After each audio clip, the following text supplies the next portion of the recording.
اسی لیے اس نے موقع دیا ہے اسے کہ بھلے جو ہے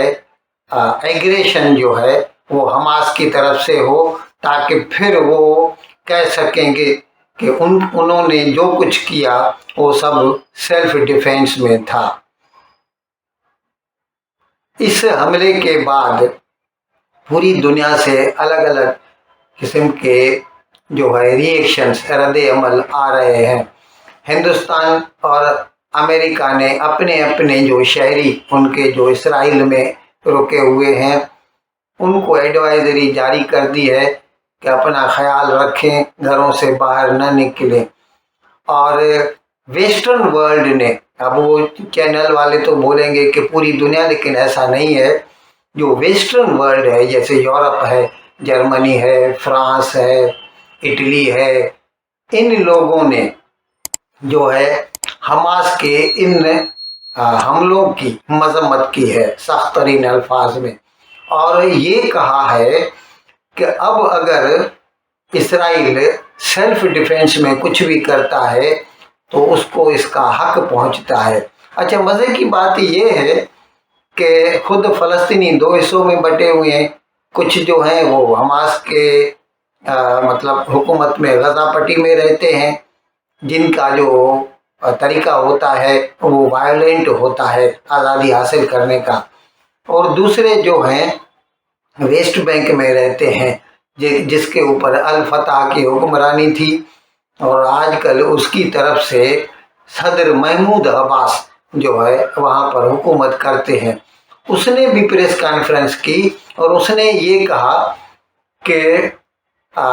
غزہ کو یا حماس کو اپنے سیلف ڈیفینس میں کچھ بھی کرنے کا حق ہے۔ اب یہ بات ہماری سمجھ میں نہیں آئی، کیونکہ آج صبح حملہ ہوا ہے اور تقریباً 1-2 ماہ سے تو ہم نے نہیں سنا کہ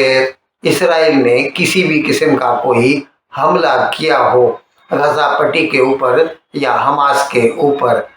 تو پھر وہ کس لحاظ سے یہ کہہ سکتے ہیں؟ اچھا، ابھی ایک ہسٹری کو اگر ہم تھوڑا بہت دیکھیں تو شروع سے لے کے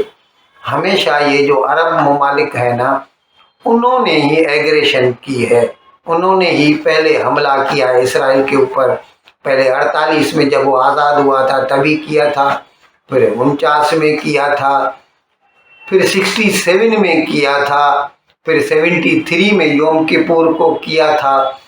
تو یہ جتنی بھی جنگیں ہوئی ہیں ان کی شروعات ہمیشہ عربوں کی طرف سے ہوئی ہے۔ یہ الگ بات ہے کہ اس کے بدلے میں ہمیشہ وہ ہارے ہیں، اسرائیل جیتا ہے، اور اس کی وجہ سے پھر اسرائیل جو ہے ان کے زیادہ سے زیادہ زمینوں کے اوپر قبضہ کرتا جا رہا ہے۔ لیکن اس کے باوجود اسرائیل نے جو ہے مصر کے ساتھ، مصر کا پورا جو ہے سہرائے سینا کا جو حصہ تھا اس کے اوپر 73 میں قبضہ کر لیا تھا، لیکن وہ بعد میں پھر جو ہے ان کے ساتھ ایگریمنٹ کر کے جو ہے اس کو واپس کر دیا، جسے پیس فار لینڈ یا لینڈ فار پیس کہا جاتا تھا۔ اور کچھ لوگ تو یہ بھی کہہ رہے ہیں کہ یہ جو حملہ کیا ہے حماس نے اسرائیل کے اوپر، اس کی وجہ جو ہے وہ سعودی عرب کا جو ہے اسرائیل سے پینگے بڑھانا ہے۔ اب اس سلسلے میں ہم نے ابھی کچھ روز قبل ایک پروگرام کیا تھا جس میں بتایا تھا کہ جب G20 کی بھارت میں میٹنگ ہوئی نیو دلی میں،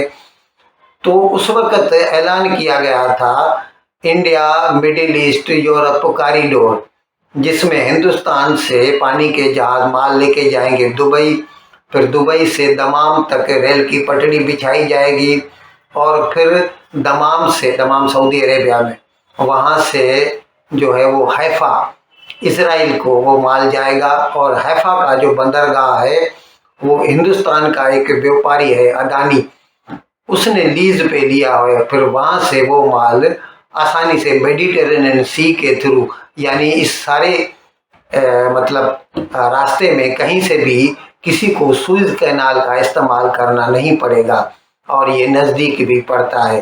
تو اس کے لیے ضروری تھا، تو اس میں ہم نے اس پروگرام میں بھی بتایا تھا، اس کے لیے ضروری تھا کہ سعودی عربیہ اسرائیل کو تسلیم کرے، تبھی تو ریل لائن بچھائی جا سکے گی اور بزنس شروع ہو سکے گا۔ اور اس کے لیے بھی کچھ روز کے پھر اسرائیل کے جو کچھ بڑے افسر اور منسٹر سعودی عربیہ کے وزٹ پہ بھی آئے تھے، اور اس سلسلے میں کام شروع ہو چکا ہے۔ ہو سکتا ہے اس سب کو، یہ جو ابراہم اکارڈ پچھلے سال ہوا جس میں بحرین اور متحدہ عرب امارات اور مراکش نے اسرائیل کو تسلیم کیا تھا، اور اس کے بعد اسی ابراہم اکارڈ کو بڑھانے کی کوشش میں ابھی امریکہ لگا ہوا تھا کہ کسی طرح اسرائیل کو سعودی عربیہ تسلیم کر لے، اور اسی لیے اس نے یہ جو ہے آئی میک جو ہے اس کی آفر کر دی امریکہ نے، اور اس میں اس کی مدد کی ہندوستان کے نریندر مودی نے۔ لیکن دوسری طرف جو لوگ چاہتے ہیں جنگیں ہوتی رہیں، جیسے ایران کی جو حکومت ہے، ایران کی حکومت نے جو ہے اس کا خیر مقدم کیا ہے، اس جنگ کا، یہ جو حملہ آج صبح ہوا ہے، اور حزب اللہ جو ہے لبنان میں ہے وہ بھی ایران کی طرف سے قائم کی گئی ہے، یمن میں جو ہوتی ہیں ان کو بھی ایران جو ہے ہتھیار اور ٹریننگ سپلائی کرتا رہتا ہے۔ یہ سب لوگ جو ہیں چاہتے ہیں کہ یہ جنگ چلتی رہے، بڑھتی رہے اور امن امان نہ ہو۔ تو ان لوگوں نے جو بیانات دیے ہیں اس میں ان لوگوں نے اس حملے کا خیر مقدم کیا ہے۔ ان الفاظ کے ساتھ میں آج کا پروگرام ختم کرنے کی آپ سے اجازت چاہتا ہوں، لیکن ودائی لینے سے پہلے ایک مرتبہ پھر آپ سے میری درخواست ہے کہ جس کسی صاحب یا صاحبہ نے اب تک ہمارے اس چینل کو سبسکرائب نہیں کیا، عذرائے کرم اس کو جلد سے جلد سبسکرائب کریں، پروگرام کو لائک کریں، شیئر کریں اور گھنٹی کا بٹن دبانا نہ بھولیں۔ بہت بہت شکریہ۔ خدا حافظ۔